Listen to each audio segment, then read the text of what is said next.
for this group, I wanted to present 3 common root causes of digestive issues, including one that's not commonly talked about. Okay. So I put it into 3 categories. There's the external as a root cause. Okay, this can be, the parasite infections, food poisoning, different things like that. There's behavioral, much of how we live, and then the psychological. Again, I think this is an area that not a lot of doctors talk enough about. And we've talked about all these 3 areas for sure. And so instead of that whole list that I showed you, I went ahead and broke it up into these 3 categories. Okay. So the external for some people is food poisoning or some sort of contaminated water or touching something that perhaps was contaminated with either feces or like animal droppings or things like that. And usually with these external root causes, you can feel that right away. Like you'll either have vomiting or diarrhea, or you'll experience some symptoms that are pretty contrast quickly. And it might go away after a couple rounds of vomiting or diarrhea, but it might have lingering impacts that if there's even trace amounts of those bacteria or infection, that can cause ongoing issues. Okay. Susan, have you ever experienced, I mean, I'm curious for you, have you experienced an external one before? Yes. Yeah. Three times in Mexico. Wow. Yeah. When I twice in my 20s and in my 40s once as well. Really bad. Wow. Both ends. Yeah. Yeah. Yeah. And I knew right away what it was. It was always shrimp. Wow. Yeah. That's actually happened Yeah. to me with shrimp as well. I was out in Seattle and we went to the pier and had really fresh shrimp. And the next morning, both ends at a restaurant. And it's bad. Good. Uh-huh. And Coke, anything for me to drink. It was really well, they were all 3 really. But that was very distinct. You knew exactly it was food poisoning or some sort of Yeah. poisoning. So yeah, so usually that is a very noticeable right away. Okay, so that's one common Mm. cause. I put secondary as external because it's not from our internal bodies. When we use medications, when you use to treat certain symptoms, perhaps we use antibiotics to treat a infection or contamination, that itself can lead to other issues and later on in the digestive tract. I probably in future iterations will put this on its own category. In fact, I can spend a whole hour just talking about impact of medication, but I put this under this category for now because it is a common, perhaps not the initial cause, but can lead to ongoing issues down the line. And so NSAIDs being Tylenol, what's ibuprofen, a common use of those, chronic use of those.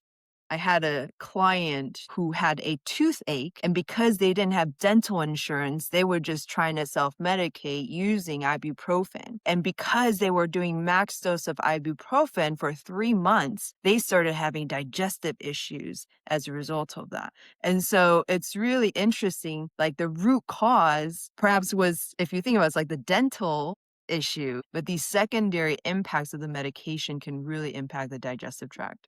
Antibiotics, we know it cleans out the gut. And so if there's not good bacteria being reinoculated, the bad bacteria can wreak havoc. The long-term use of antacids, Tums, PP often lead to the bloating and constipation, diarrhea, which is happening in the intestinal part.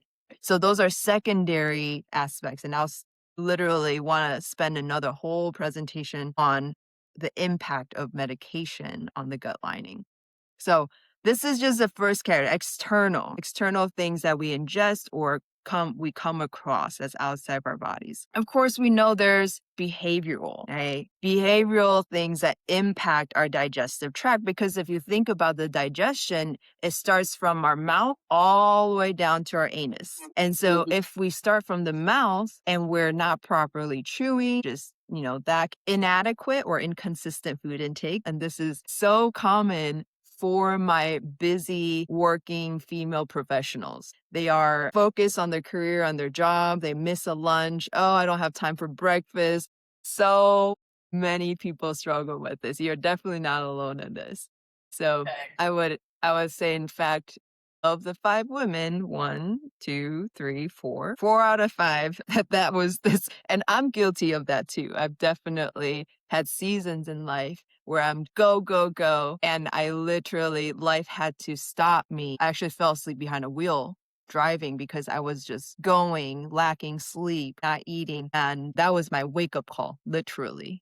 That the pace that I was going at, the rhythm that I was living my life at was not sustainable, and so, that was a big reason why I had to go through this journey myself to be able to know that it's not just nutrition, it's not just, medications, it's really living a life that is sustainable for this. And so yeah, behavioral inadequate and consistent food intake, lack of fiber or water, we know that can, definitely impact the digestive system, chronic alcohol or smoking, lack of sleep, lack of exercise or too much exercise. Some people, if they're doing 3, 4 hours in the gym or working out, whatever it might be, and not fueling their bodies properly, it puts a lot of stress on their gut lining. So if it's professional athletes, they need to fuel their body to be able to do training for 4+ hours. If someone a lot of my college students that I'm working with who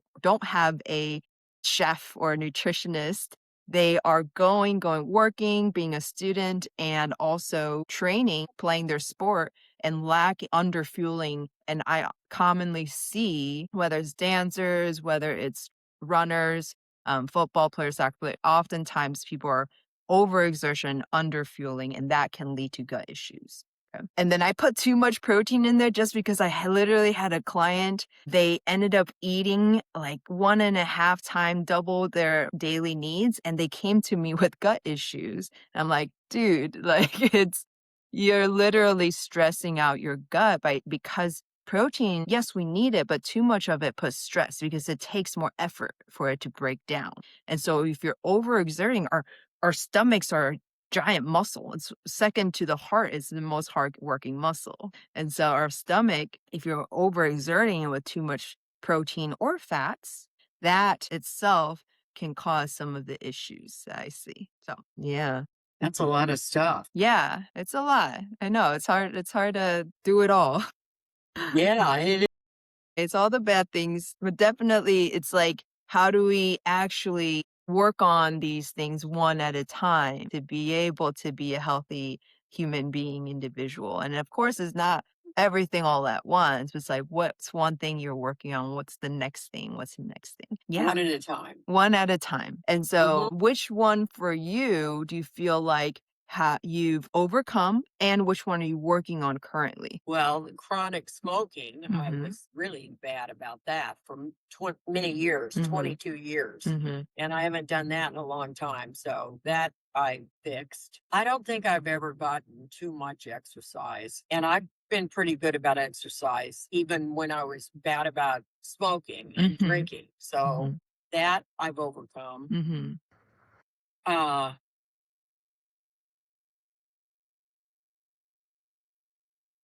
Inadequate or inconsistent food intake, I'm working on that. mhm, Improper chewing, I'm working on that. mhm. Um, so yeah.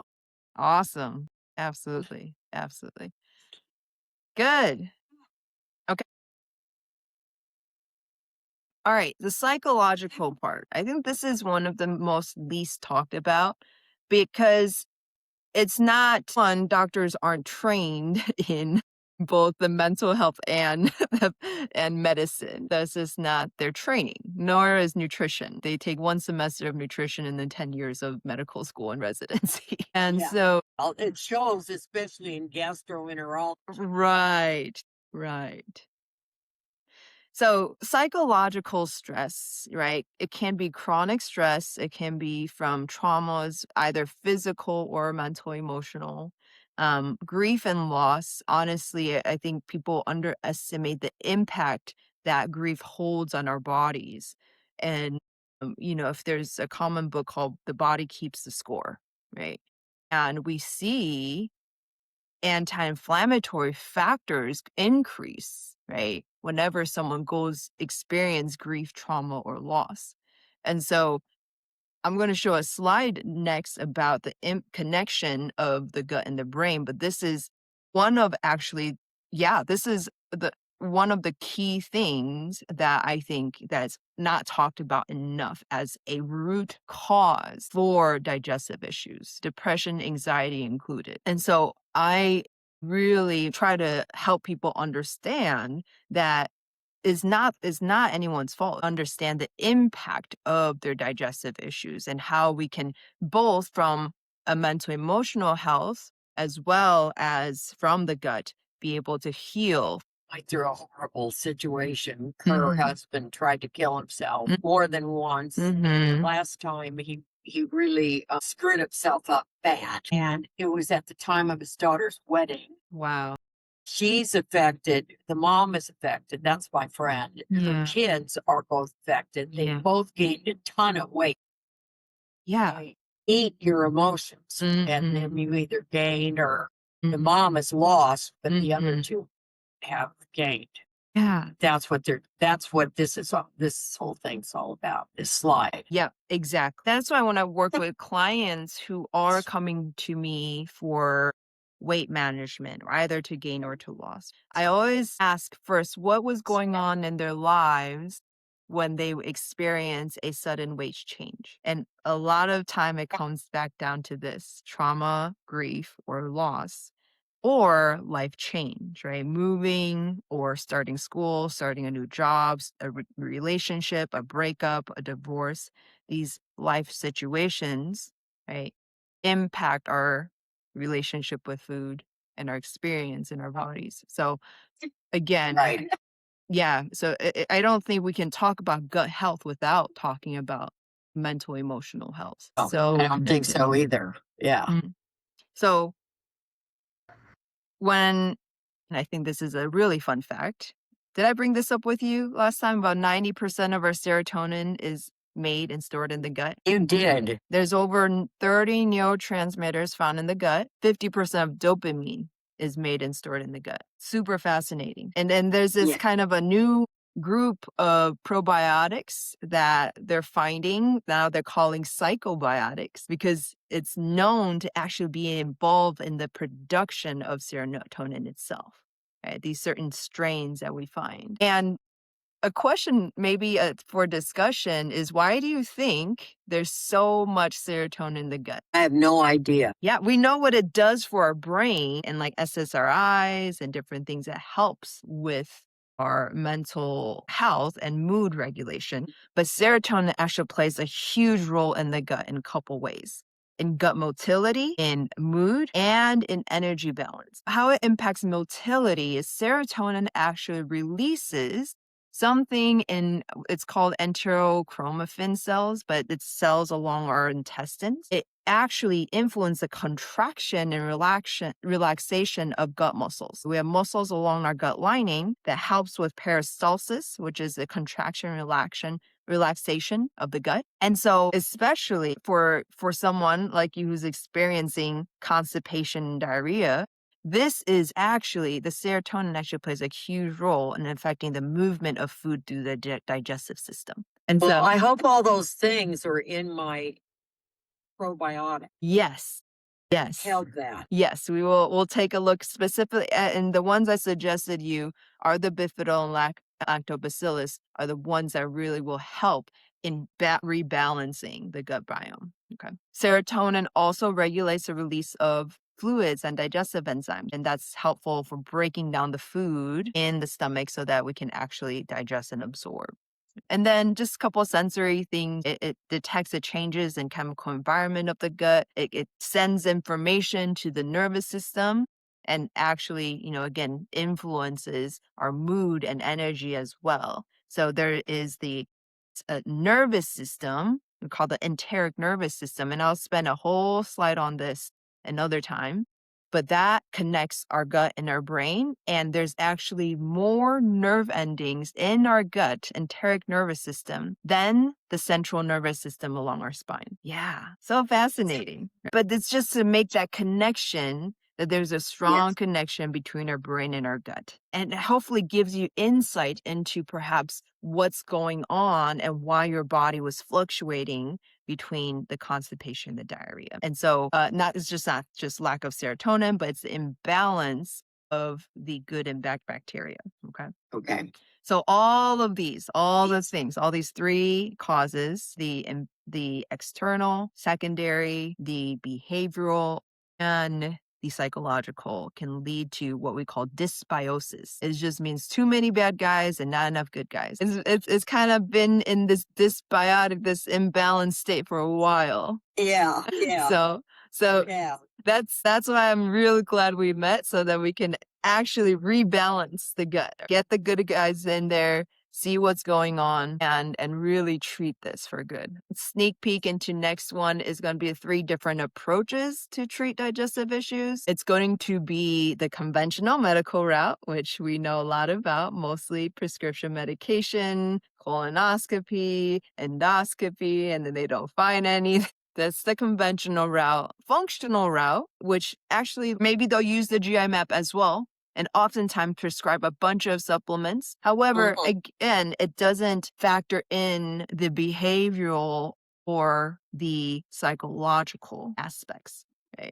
And so there's great functional doctors out there that can detect the imbalance and prescribe the best supplements. But again, you can't, even if you eliminate the symptoms, if the root cause is behavioral and psychological, the symptoms are going to just keep coming back. It has to be a holistic and integrative approach. And that's why I focus on all of that. So that's it for today. I know you and I are going to keep talking, but this is for everyone that wasn't able to make it. Definitely join next time, and we'll talk about the 3 treatment approaches.